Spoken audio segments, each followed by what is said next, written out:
कहानी रेत का रहस्य, the secret of the Sands. रेगिस्तान की सुनहरी रेत में जहां सूरज की किरणें तलवारों सी चमकती थीं, जयपुर के पास एक छोटा सा गांव मरुधर बसा था। इस गांव की कहानियां उतनी ही पुरानी थीं जितनी थार की रेत। गांव वाले मानते थे कि मरुधर में एक प्राचीन मंदिर छिपा है जो देवी काली का गुप्त मंदिर है। इस मंदिर में एक रत्न, काल रत्न, छिपा है जो समय को नियंत्रित कर सकता है। लेकिन कोई नहीं जानता था कि मंदिर कहाँ है, और जो इसे खोजने गए वे कभी लौटे नहीं।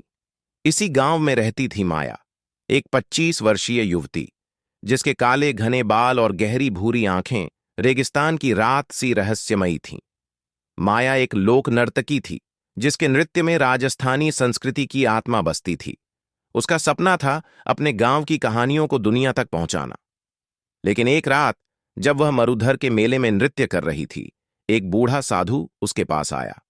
उसने माया को एक पुराना ताम्रपत्र सौंपा और फुसफुसाया, कालरत्न को खोजो वरना मरुधर रेत में दफन हो जाएगा। माया ने ताम्रपत्र को पढ़ा।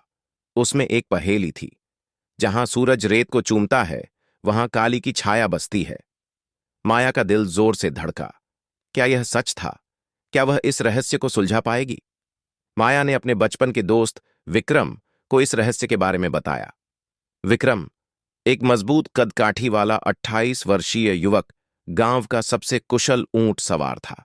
उसकी हंसी रेगिस्तान की हवा सी खुली थी, लेकिन उसका दिल माया के लिए धड़कता था। विक्रम ने माया को चेताया, यह खतरनाक हो सकता है। गांव वाले कहते हैं कि मंदिर शापित है। लेकिन माया का हौसला अटल था। उसने कहा, अगर यह सच है तो हमें गांव को बचाना होगा। दोनों ने ताम्रपत्र की पहेली को सुलझाने का फैसला किया। उन्होंने गांव के सबसे बूढ़े व्यक्ति बाबा रघुनाथ से सलाह ली। बाबा ने बताया कि पहेली का जवाब रेगिस्तान के सूरज की घाटी में है, जहां सूर्यास्त के समय रेत पर एक विशाल छाया बनती है। लेकिन वहां पहुंचना आसान नहीं था। रास्ते में रेत के तूफान, जहरीले सांप और प्राचीन रक्षक भूतों का खतरा था। माया और विक्रम ने रेगिस्तान की यात्रा शुरू की। उनके साथ था माया का छोटा भाई 15 वर्षीय किशन, जो चंचल और साहसी था।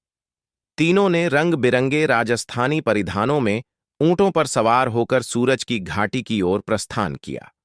रास्ते में माया ने अपने नृत्य से रेगिस्तान की आत्माओं को शांत करने की कोशिश की, जबकि विक्रम ने अपनी तलवार से खतरों का सामना किया। एक रात जब वे रेत के टीलों के बीच डेरा डाले हुए थे, एक भयानक रेत का तूफान आया। तूफान में एक छाया दिखी, एक विशाल काली मूर्ति जो हवा में तैर रही थी। माया ने ताम्रपत्र को कसकर पकड़ा और प्रार्थना की, मां काली, हमारी रक्षा करो। तूफान रुक गया, लेकिन छाया गायब हो गई। विक्रम ने माया का हाथ थामा और कहा, हम सही रास्ते पर हैं। सूरज की घाटी पहुंचते ही माया, विक्रम और किशन ने देखा कि सूर्यास्त के समय रेत पर एक विशाल मंदिर की छाया बन रही थी। माया ने ताम्रपत्र की अगली पंक्ति पढ़ी, काली के नृत्य से मंदिर का द्वार खुलेगा। माया ने अपने नृत्य की सारी शक्ति लगाकर रेगिस्तान में नृत्य शुरू किया। उसका घाघरा हवा में लहराया और उसके पायल की झंकार रेत को जगा रही थी। अचानक रेत हटी और एक प्राचीन मंदिर का द्वार प्रकट हुआ। मंदिर के अंदर दीवारों पर काली के क्रोध और करुणा के चित्र उकेरे गए थे। माया, विक्रम और किशन ने मंदिर के गर्भगृह में प्रवेश किया, जहां कालरत्न एक काले पत्थर के सिंहासन पर चमक रहा था। लेकिन जैसे ही माया ने रत्न को छूने की कोशिश की, एक भयानक हंसी गूंजी। मंदिर का रक्षक, एक प्राचीन राक्षस काल भैरव, प्रकट हुआ। उसने गरज कर कहा, यह रत्न केवल वही ले सकता है जो समय के रहस्य को समझता है। विक्रम ने अपनी तलवार निकाली, लेकिन काल भैरव ने उसे एक झटके में उड़ा दिया। किशन डर से कांप रहा था। माया ने गहरी सांस ली और कहा, समय का रहस्य है बलिदान। उसने अपने दिल की गहराई से काली की प्रार्थना की और अपना सबसे प्रिय हार, जो उसकी मां की निशानी था, सिंहासन पर चढ़ाया। मंदिर हिलने लगा। काल भैरव चीखा और राख में बदल गया। काल रत्न माया के हाथों में आ गया। माया, विक्रम और किशन मरुधर लौटे। काल रत्न को मंदिर में सुरक्षित रखा गया और गांव वाले माया की बहादुरी की कहानियां गाने लगे। माया ने अपने नृत्य के जरिए कालरत्न की कहानी को दुनिया तक पहुंचाया। विक्रम ने आखिरकार माया से अपने दिल की बात कही और दोनों ने एक साथ जीवन बिताने का वादा किया। किशन, जो अब बड़ा हो रहा था, गांव का नया कहानीकार बन गया। मरुधर फिर से हंसी खुशी से भर गया। रेत का रहस्य अब एक किंवदंती बन चुका था, जो हर मेले में गाया जाता था।